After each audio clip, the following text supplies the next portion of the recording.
before the first temple was built or the first sacred text was written, there was vibration, a silent pulse moving through the invisible fabric of existence. From the Vedas to quantum physics, sages and scientists have circled the same truth. Reality does not respond to words, rituals, or struggle. It responds to frequency. The law of vibration is the master key behind manifestation. It governs how thoughts become form, how feelings shape futures, and how your internal state carves the external world. In this sacred rhythm, everything is energy, and energy is always in motion, always resonating, always attracting or repelling. This is not just metaphysics, it's mechanics. Every desire you hold, every longing you whisper into the night, already exists within the quantum field. But to receive it, you must match its vibration. This is not about effort. It is about alignment. Over 5 parts, we will walk through this ancient law like a path through the garden of creation. You will learn not only how vibration works, but how to attune yourself to it, consciously, deliberately, and divinely. For when you shift your frequency, the world does not stay the same. It rises to meet you. Long before form arises, before words take shape or actions unfold, there is vibration, not metaphorical, but literal. Waves of frequency humming through the unseen lattice of creation. Every thought, every emotion, every whisper of belief within you becomes a signal cast into the cosmos. The law of vibration is not a poetic ideal. It is the unseen engine of your life. We are taught to act, to think, to decide, but few are taught to feel in the language of frequency. Yet this is the primal tongue of the universe. You do not attract what you think. You attract what you are, what you emit, what you dwell in, moment by moment. The world does not answer your words. It echoes your resonance. Most people live unaware of this, immersed in habitual frequencies they never chose, repeating silent agreements with scarcity, fear, or doubt. Their lives mirror these inner vibrations with startling precision. The job that falls through, the repeated patterns in love, the heaviness that returns no matter how many affirmations they recite. It is not life that resists. It is incoherence within the signal. To shift reality, you must first attune your inner instrument. Like a tuning fork, your being vibrates constantly. The question is, to what? Your body remembers. Your breath holds the rhythm. Your emotions are the color of the current. And when all of these align, thought, feeling, breath, posture, your signal becomes clear, strong, magnetic. This is not magic. It is mechanics. Subtle, yes, but precise. Like waves sculpting stone, your frequency etches patterns into the field of possibility. If you are not aware of what you're emitting, then reality is not being created consciously. It is being echoed unconsciously. To begin reclaiming this power, start not with action, but with observation. Notice your inner weather. Is there static in your field? Anxiety, resistance, self-doubt? Or is there ease, clarity, trust? You do not need to judge, only witness. Awareness is the tuning dial. Attention is the amplifier. Imagine the universe not as a distant deity, but as a mirror, sensitive not to your effort, but to your tone. Speak the language of calm certainty, and reality softens to meet you. Radiate the vibration of abundance, and doors open not because you forced them, but because you harmonized with their key. The true alchemists, the mystics, the sages, the initiates of the ancient orders, knew this well. They spent less time doing and more time tuning, not as an escape from the world, but as a way to rewrite its reflection. Temples were designed to amplify resonance, Rituals existed to stabilize vibration. Everything sacred was built upon one truth: vibration precedes manifestation. So as you move forward, ask not, "What should I do?" but "What am I broadcasting?" Tune not to what you fear, but to what you desire.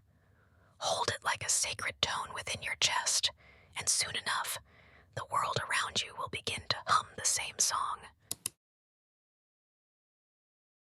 While thoughts are the sparks, emotions are the fire. They are not mere reactions, but amplifiers, currents of energy that give weight and direction to your signal. If vibration is the language of the universe, then emotion is its accent. It colors your frequency, deepens your resonance, and declares your truth far louder than your voice ever could. Most people speak of emotions as fleeting states: joy, sorrow, anger, peace. But in the vibrational field, they are more than feelings. They are commands. Joy lifts your frequency like a rising sun. Grief collapses it into contraction. Anger, if unresolved, becomes a dense cloud that blocks clarity. Love harmonizes. It synchronizes. It aligns you with the frequency of creation itself. The problem is not emotion. It is unconscious emotion. Most carry emotional signatures that were imprinted years ago: childhood wounds, inherited beliefs, unprocessed traumas, and they vibrate silently through every interaction, every decision, every manifestation attempt. You may speak of abundance, but if fear hums beneath your words, it is fear that gets answered. You may desire love, but if abandonment still vibrates in your core, it is that echo the universe replies to. This is why inner work is not optional for those who wish to master reality. It is essential. You cannot create clearly through static. Emotional clarity is vibrational clarity. When your heart is aligned, your field becomes coherent, and coherence is power. It is the tuning fork that makes reality sing back in harmony. The mystics knew this. Emotions were not seen as weaknesses, but as sacred tools, portals to presence and power. Anger, when faced, became boundary. Sadness, when honored, became release. Joy became initiation. They did not suppress. They alchemized. You too are invited to become an emotional alchemist. Begin not by resisting emotion, but by feeling it fully. Let it rise, name it, honor it, and then choose. This is the key. Awareness creates choice, and choice shapes vibration. Without awareness, you are at the mercy of your emotional inheritance. With awareness, you become the conductor. Try this. The next time an emotion rises, pause. Don't act. Don't suppress. Simply observe. Ask, what frequency is this? Not, is it good or bad? But what is it doing to my field? Then ask, what emotion would align me with the life I desire? From there, guide your state gently, not through force, but through breath, through posture, through focus. Emotions are not storms to be weathered. They are rivers to be channeled. And when they flow in harmony with your vision, they become the sacred fuel behind your vibration. Remember, the universe doesn't just hear your thoughts, it feels your energy. And when thought, emotion, and intention unite, reality must conform, not as reward, but as reflection. Most people walk through life believing that reality is fixed, something to endure, manipulate, or change through effort. But to those who understand the law of vibration, a deeper truth is revealed. The outer world is not separate from you. It is your echo, your mirror, your vibrational fingerprint etched across circumstance. This is not philosophy. It is physics. At the quantum level, matter itself does not exist as a solid thing.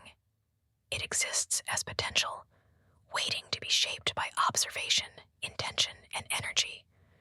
The observer, you, collapses the wave of possibility into form. But that collapse is not random. It is filtered through your frequency. You are not a passive receiver. You are a transmitter. You radiate a field of energy that tells the universe who you are, what you believe, and what you expect, even if you never say a word. And reality responds not to your surface desires, but to your core resonance. This is why two people can walk into the same room and have completely different experiences. One sees opportunity, the other sees threat.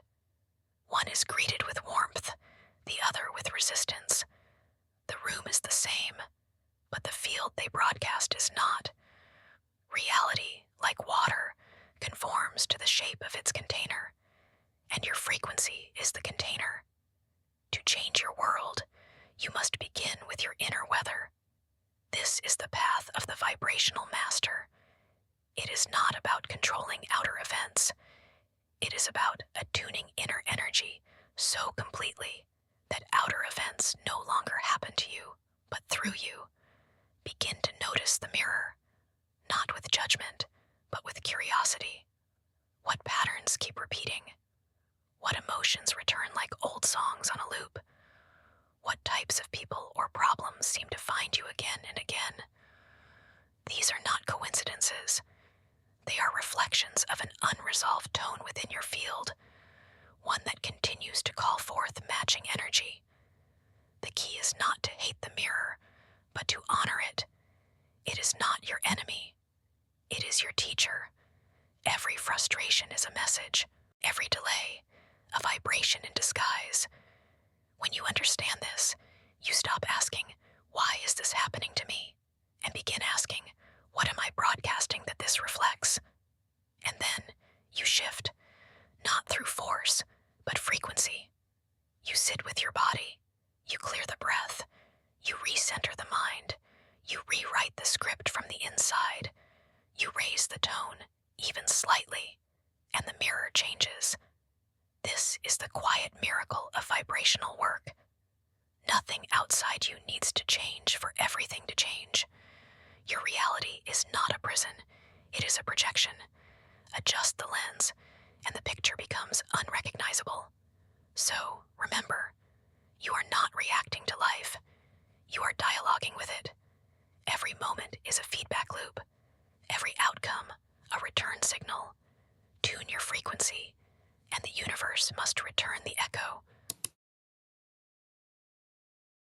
There is a reason ancient texts declare, "In the beginning was the Word." Words are not mere vibrations of air. They are spells, codes, frequencies. They are the audible edge of your inner frequency, and when spoken with intention, they do not merely describe reality, they shape it. Most speak casually, unaware that their words are forming scaffolding around their lives. They say, "I'm always unlucky," and the universe echoes, "unlucky." They say, "Nothing ever works out for me," and the field arranges to confirm it. Every declaration is a command, even the unconscious ones. But when your words are aligned with emotion and clarity, they become luminous. They vibrate not just through the air, but through the quantum field, like ripples in a still lake.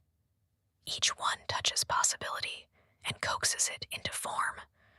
To speak is to activate. Ancient initiates guarded their words like sacred instruments because they understood. Language is the bridge between the seen and the unseen. In Egypt, the gods spoke the world into being. In the Vedas, sound, not a Brahma, is said to be the source of all creation. In Kabbalah, each Hebrew letter is not just a symbol, but a frequency with divine charge. Modern science agrees. Sound moves matter. Cymatics shows us how tone sculpts sand into sacred geometry. The same is true for your life. Your voice, when infused with focused emotion and unwavering belief, becomes a tuning fork. It calls life into alignment. But here is the secret. Your words only carry power when they match your state. Empty affirmations whispered in fear do not rewrite reality. They create static.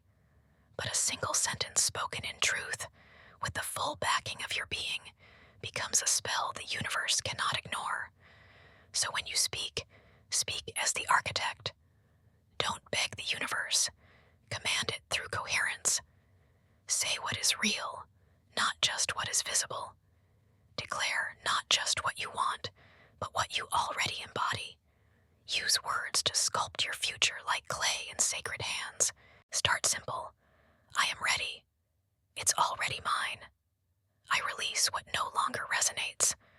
I choose alignment now. Say them slowly. Say them like prayer. Say them as if every syllable carries the weight of destiny. Because it does.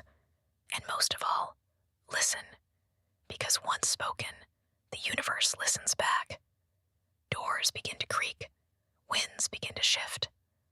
Reality, like a choir awaiting the conductor, begins to hum in tune. You are not just a thinker. You are a speaker of spells. And when your voice matches your vibration, nothing can resist its call. There is a moment in every seeker's journey when understanding turns into embodiment. It's no longer about learning more, hoping harder, or visualizing perfectly. It's about being the vibration of what you once chased. Desire without alignment is noise, but embodiment, where thought, feeling, word, and action move in harmony, becomes music. When you embody the frequency of your fulfilled desire, the universe doesn't just respond, it aligns, orchestrates, and obeys. But how do you become what you seek? You begin by asking, if I already had this, how would I move? How would I speak? How would I feel, breathe, dress, think? And then you live that, not to pretend, not to fake, but to tune. This is not performance. This is vibrational honesty. When your inner and outer worlds stop contradicting each other, your frequency stabilizes, and what is stable attracts. The ancient mystery schools taught that the temple was not a place. It was the body. Every gesture, every habit, every breath was part of an invisible ritual. You don't need a robe to be sacred. You don't need incense to summon power. You only need coherence, alignment between your inner world and your lived expression. This is what initiates meant by walking in the frequency. It meant choosing your energy, not based on what's happening, but on what's becoming. It meant walking through doubt with the frequency of certainty, holding peace in chaos, holding wealth in simplicity, holding love in solitude. Because alignment is not reaction, it is authorship. If you wish to call in love, become the vibration of unconditional acceptance. If you seek abundance, embody the posture of sufficiency. If you long for peace, breathe as one who is unshaken. Life cannot deny what is already true in frequency. And when you fall out of alignment, and you will, you don't judge. You return, through breath, through presence, through remembrance, again and again. This is the great secret. You don't attract what you want. You attract what you are willing to embody, every day, in posture, thought, tone, and stillness. So ask yourself not, how do I get it, but how do I become it? And then walk, speak, rest, give, receive, from that place. And the world, like a mirror grown clear, will show you what was always waiting in the field. The law of vibration is not just a concept. It is the soil in which your entire life takes root. Every thought is a seed. Every emotion, water. Every word and action, sunlight. You are not simply walking through a world. You are growing it from within. Reality is not fixed. It is responsive. It listens to the music of your being, and whether you sing in tune or dissonance, it echoes your song. There is no power outside you greater than the frequency within you. You are not a beggar before the universe. You are its co-creator. The frequency you choose is not just about what you attract, but who you become in the process. And that is the true reward. No more chasing, no more waiting, no more hoping from a distance. It is time to become the tone of your truth. So return to your breath, return to your center, return to the sacred field inside you where all things begin. The silence is not empty, it is charged with possibility. The stillness is not idle, it is fertile with becoming. Align your frequency, and you will no longer seek miracles. You will walk as one, and the garden will bloom beneath your feet.